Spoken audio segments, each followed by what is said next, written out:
मैंने अपनी लाइफ में कभी भी असली में रेनबो नहीं देखा। आई होप जल्दी देख लूं। स्काई के इतने अलग अलग कलर्स क्यों हैं? रेनबो कैसे फॉर्म होता है? डायमंड शाइन क्यों करता है? ऑब्जेक्ट्स अलग अलग कलर के क्यों होते हैं? कुछ चीज़ें ट्रांसपेरेंट क्यों होती हैं?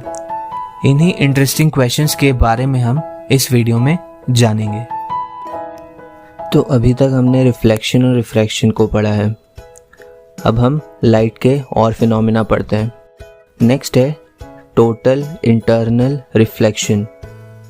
हमें ये पता है कि अगर लाइट रेयर मीडियम से डेंसर मीडियम में जाती है तो वो नॉर्मल की तरफ बेंड होती है, और अगर वो डेंसर से रेयर में जाती है तो वो 90 डिग्री यानी नॉर्मल जो रे होती है उससे दूर जाती है।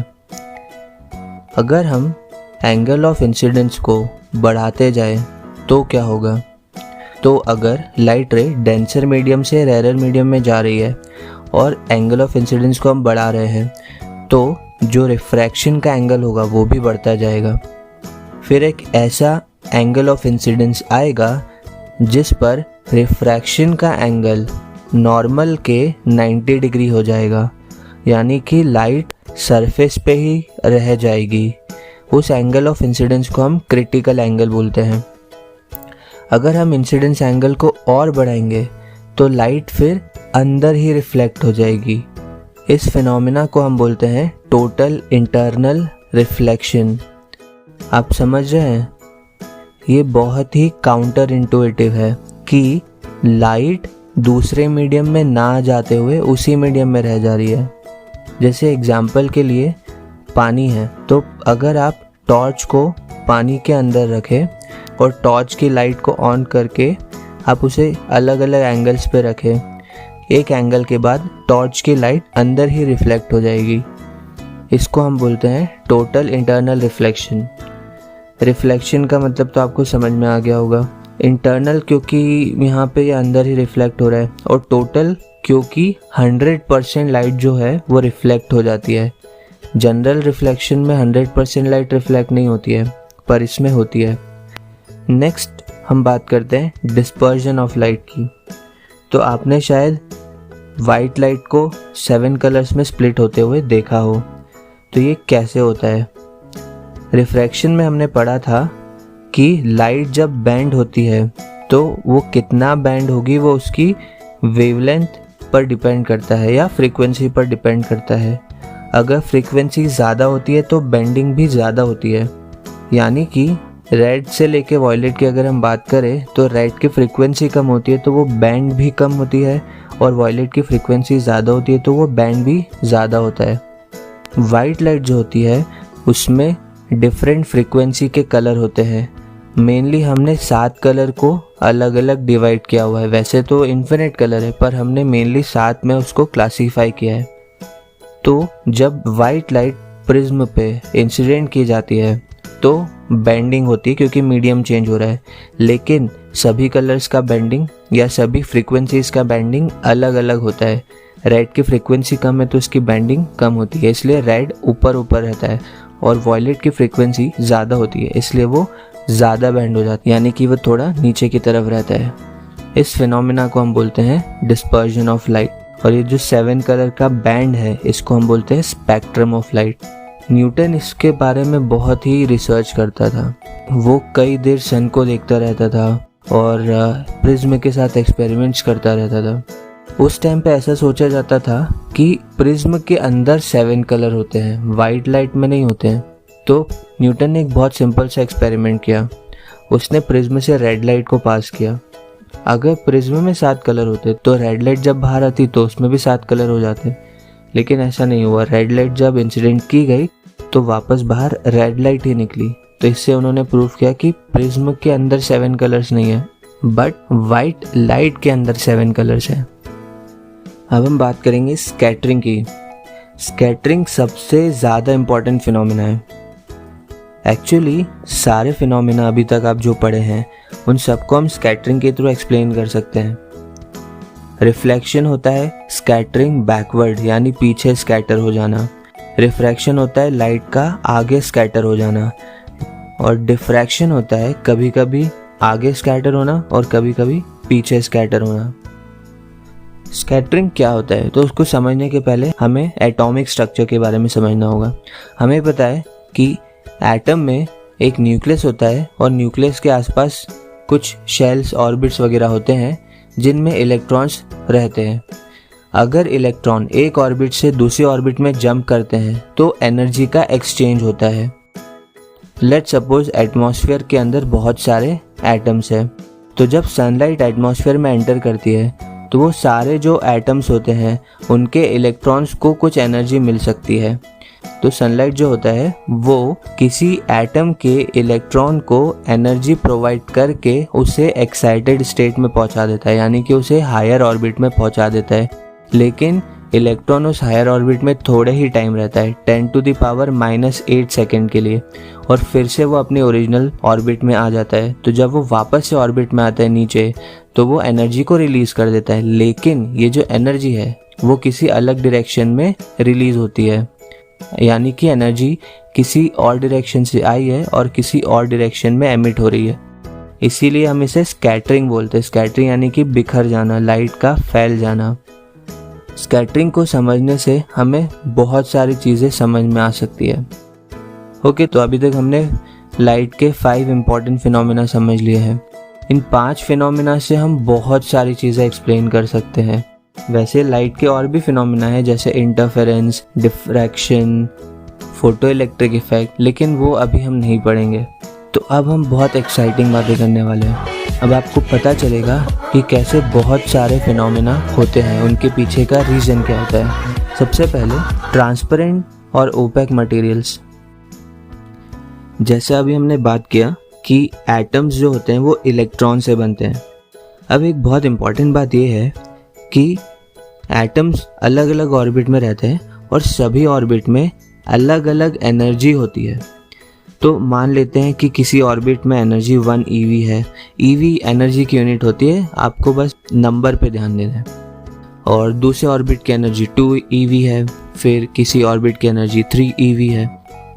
तो अगर इलेक्ट्रॉन को किसी एक ऑर्बिट से दूसरे ऑर्बिट में जाना है तो वो इन्हीं एनर्जी ऑर्बिट्स में जा सकता है। तो उसकी एनर्जी इनके हिसाब से ही होनी चाहिए। जैसे मान लेते कि कोई इलेक्ट्रॉन फर्स्ट ऑर्बिट में, यानी कि उसके पास 1 EV एनर्जी है, और उसे हायर ऑर्बिट में जाना है, मान लेते थर्ड ऑर्बिट में जाना है, तो उसे कितने एनर्जी चाहिए टोटल? 3 EV।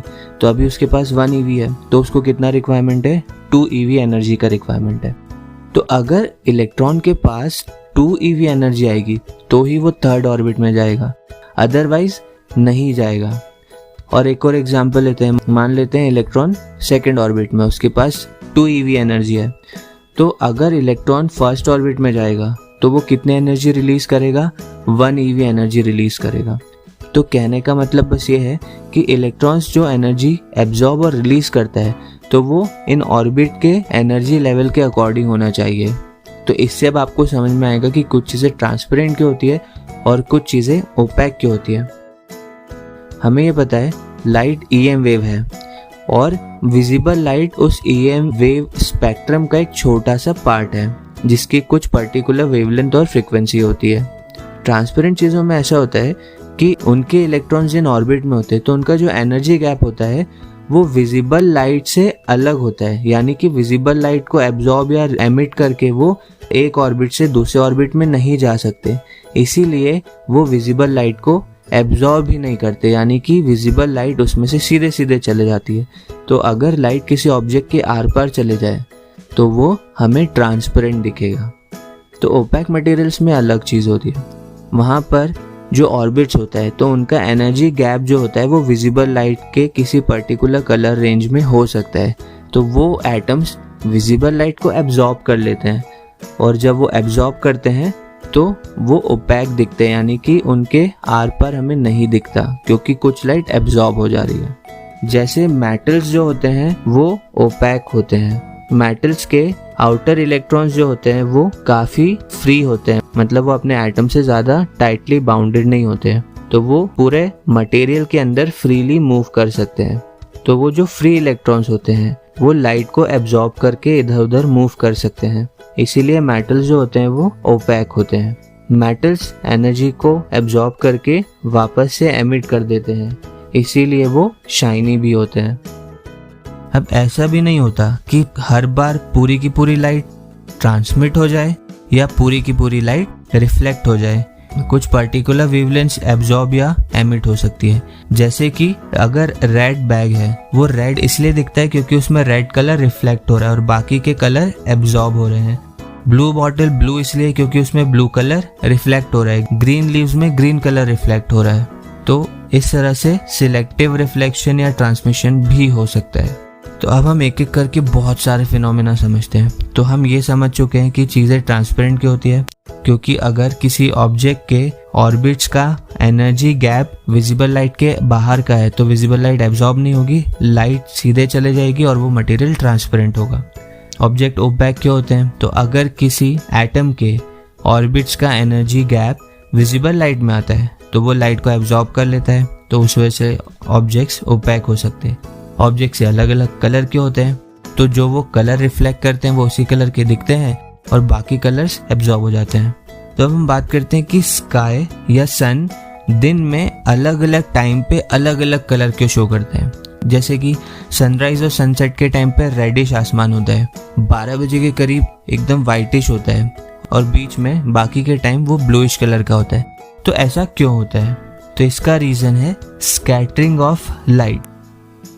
एक बात यहाँ पे आपको समझनी होगी, जिस तरह से बेंडिंग फ्रीक्वेंसी पर डिपेंड करता है वैसे ही स्कैटरिंग भी फ्रीक्वेंसी पर डिपेंड करता है।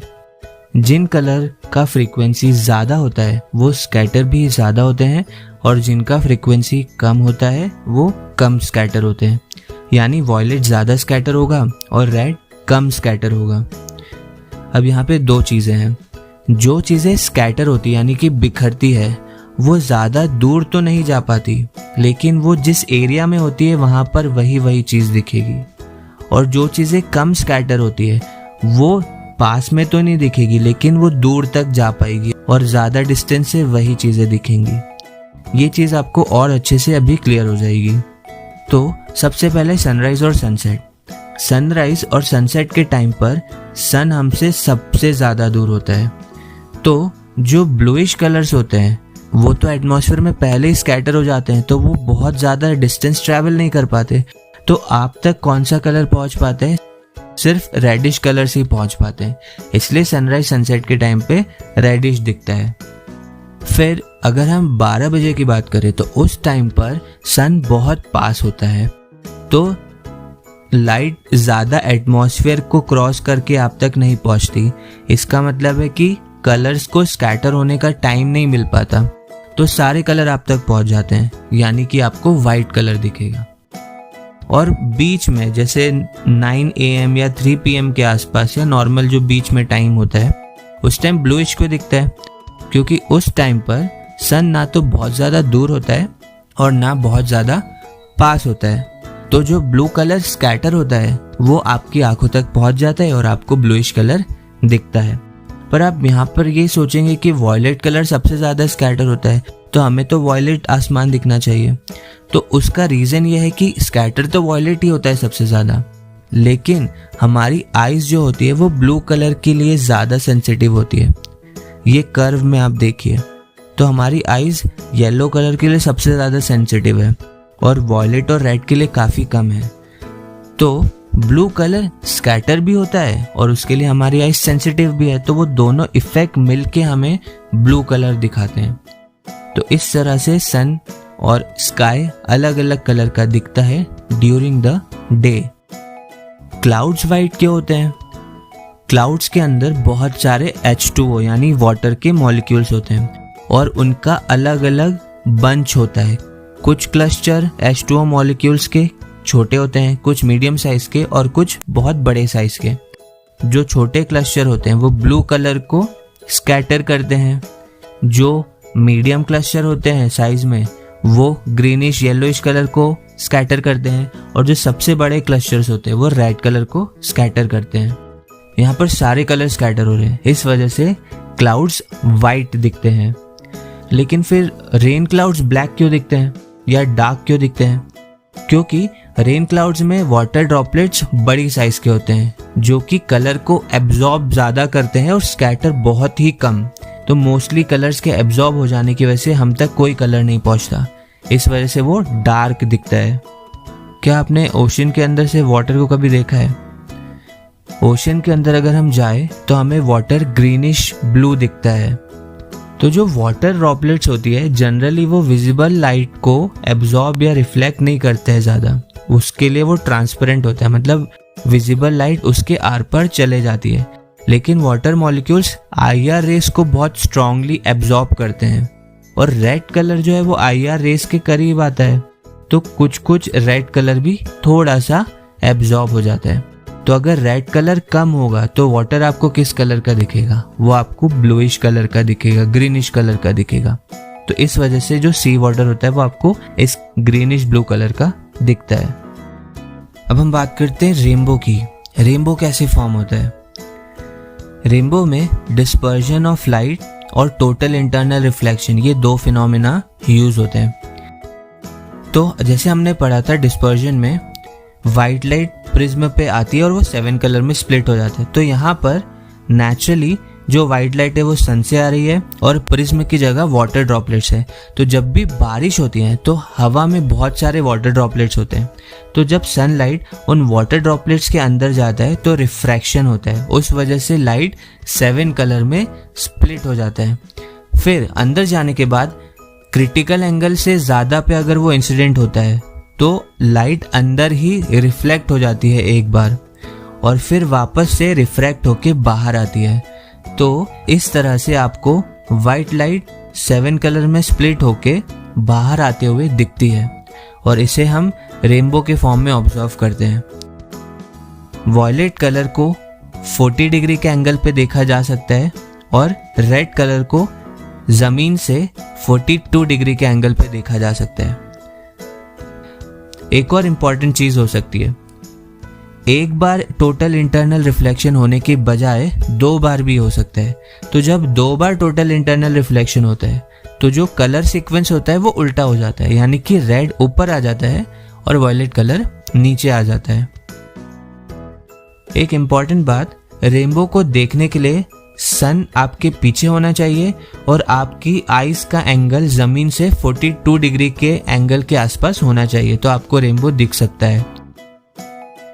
रेनबो एक कंप्लीट बो होता है, ऐसा आधा नहीं होता है। रेनबो कंप्लीट एक सर्कल के फॉर्म में होता है, एक बो के फॉर्म में होता है और शायद ही आपने कभी कंप्लीट सर्कल के फॉर्म में रेनबो देखा हो, क्योंकि वो जमीन में नीचे के ऑब्जेक्ट्स की वजह से पूरा दिख नहीं पाता। अगर हम प्लेन से उसे देखें या हम ऊपर जाके उसे हवा में देखें तो वो कंप्लीट बो हमें दिख सकता है।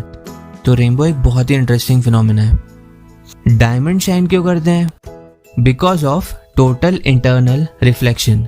डायमंड का क्रिटिकल एंगल अप्रोक्सीमेटली 24.5 डिग्री होता है, जो कलर के ऊपर डिपेंड करता है। तो जब लाइट डायमंड के अंदर आती है तो वो इंटरनली ही रिफ्लेक्ट होती जाती है और कुछ टाइम बाद बाहर निकलती है। तो डायमंड के अंदर इतने रिफ्लेक्शन होने की वजह से डायमंड अंदर से शाइन करता हुआ दिखता है। बाइनोक्यूलर कैसे वर्क करते हैं? तो बाइनोक्यूलर में एक इंटरेस्टिंग सेटअप होता है प्रिज्म और मिरर्स का, जैसे आपको डायग्राम में दिख रहा है। ये जो सेटअप होता है इसके थ्रू लाइट रिफ्लेक्ट होकर आपकी आईज तक पहुंचती है। मिराज क्या होता है? आप में से डेजर्ट तो बहुत कम ही लोग गए हो, लेकिन गर्मी में मोर्टार यानी डांबर की सड़क पे आपने शायद गाड़ी या साइकिल चलाई हो। तो आपने अगर देखा हो कभी तो गर्मी के मौसम में दूर एकदम मोर्टार की सड़क पे आपको ऐसा लगता है कि पानी है और सड़क थोड़ा हिलता हुआ दिखता है। इसे हम मिराज कहते हैं। ये क्यों होता है? इसका रीजन भी टोटल इंटरनल रिफ्लेक्शन है। गर्मी में डेजर्ट के आसपास की सरफेस या फिर जो मोर्टार है उसके आसपास की सरफेस बहुत गर्म हो जाती है और उसके ऊपर कोल्ड एयर होती है। कोल्ड एयर की डेंसिटी ज़्यादा होती है और हॉट एयर की डेंसिटी कम होती है। तो मान लेते एक ट्री है और ट्री के टॉप से कुछ लाइट रिफ्लेक्ट होके नीचे जा रही है। तो यहाँ पर लाइट डेंसर मीडियम से रेयर मीडियम में जा रही है, कोल्ड एयर से हॉट एयर में जा रही है। तो अगर लाइट क्रिटिकल एंगल से ज़्यादा पे इंसिडेंट हो तो वो कोल्ड एयर यानी कि डेंस मीडियम में ही रिफ्लेक्ट होके आगे जा सकती है, जैसे आपको डायग्राम में दिख रहा है। तो आपको ऐसा लगेगा कि जो लाइट है वो तो स्ट्रेट पाथ में ट्रैवल करती है, आपको लगेगा कि लाइट नीचे से आई है। आपको ट्री नीचे की तरफ दिखेगा तो आपको 2 ट्रीज दिखेंगे, एक तो सीधा और एक जमीन पर। तो अब ऐसा तो जनरली तभी होता है जब आपको कोई रिफ्लेक्शन दिख रहा हो, तो आप अज्यूम कर लेंगे ऐसा कि नीचे पानी है। और एक और इम्पॉर्टेंट चीज होती है कि एयर की डेंसिटी वेरी करती है, चेंज होती है, तो जो रिफ्लेक्शन का एंगल होता है वो भी चेंज होता रहता है। तो थोड़ा सा पेड़ आपको हिलता हुआ भी दिखेगा, तो इससे आपको और ऐसा फील आता है कि यहाँ पर वाटर प्रेजेंट है। तो इसे हम बोलते हैं मिराज, और इसका रीजन होता है टोटल इंटरनल रिफ्लेक्शन।